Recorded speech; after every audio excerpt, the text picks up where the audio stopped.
Hello everyone, today I'll be showing you my Daylight Backrooms concepts. Survivor, Clark. Personal background/bio. Clark is a survivor shaped by the endless yellow-walled corridors of the backrooms, carrying the psychological weight and skills of his ordeal into the fog. Unique survivor perks. Perk 1, Faded Resilience. Your body has adapted to the severe mental strain of the backrooms. All negative status effects applied to you have their duration or intensity slightly reduced. Furthermore, while you are injured, your grunts of pain are quieter. Perk 2, Yellow Wallpaper.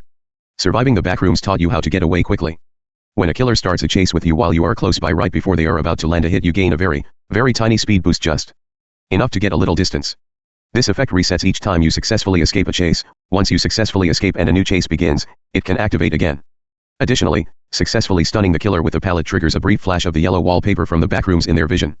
This pallet stun effect has a 20 to 25 second cooldown. Perk 3, Almond Water Reserve. You have a habit of scavenging for anything that keeps you alive.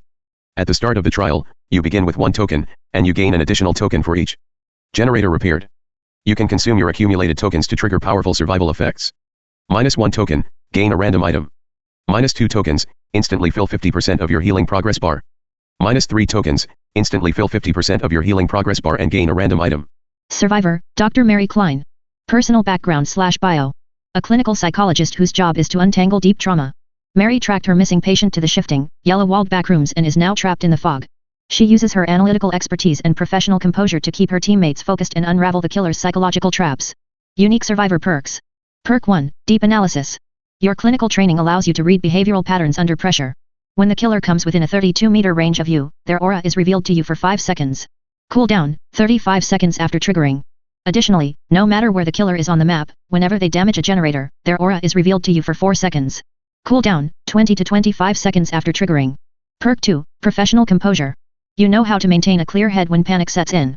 While you are healthy, your action speeds are increased by 2/3%, and while you are injured, they are increased by 3/4%.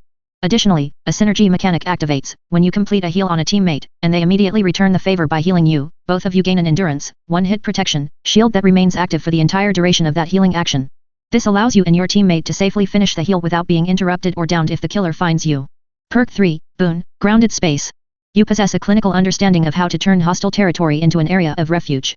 Press and hold the ability button near a dull or hex totem to bless it, creating a boon totem. Blue boon aura is communicated to all nearby survivors. While standing within the boon totem's range, survivors heal faster and gain a quick burst of haste when entering the area or when starting a chase nearby, helping them safely transition to the next loop. Killer, Captain Clark/the Humanoid. Killer power, Still Life. Special ability, Unstoppable Pursuit. Press and hold the power button to trigger an active sprint lasting up to 5 seconds. You maintain an upright running posture and continuously gain more and more movement speed the longer the sprint is active, allowing you to rapidly close the gap on fleeing survivors. Special interaction, the backrooms. Catching up to a survivor and colliding with them during Unstoppable Pursuit triggers a special grab instead of a standard basic attack, depending on their health state.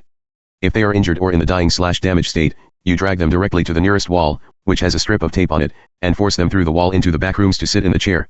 Once inside, the tape on that wall disappears.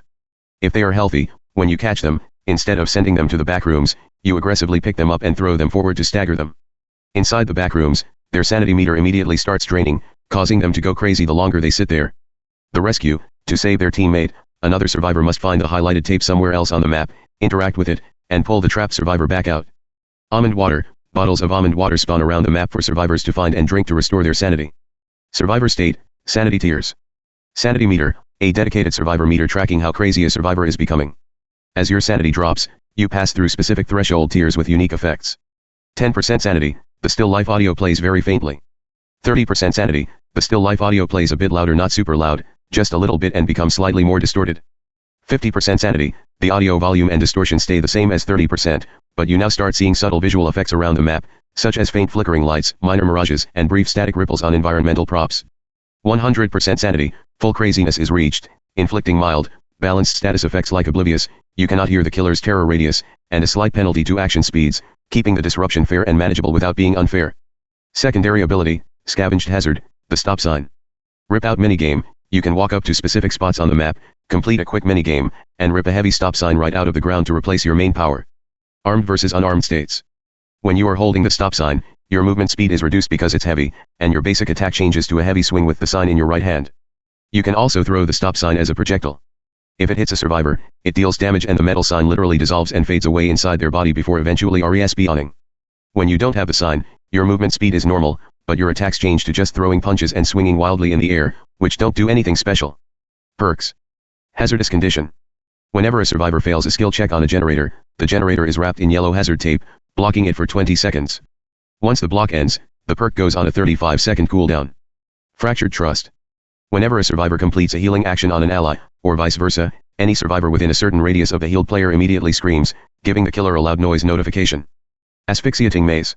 When any generator reaches 90% progress, the killer receives a loud noise notification, and all windows and vault locations within a certain radius of that generator are instantly blocked by yellow hazard tape for a short duration. Memento Mori. When executing a final Mori on a downed survivor, you leap directly onto them and try biting at their face. The survivor desperately holds your face away and pushes you off.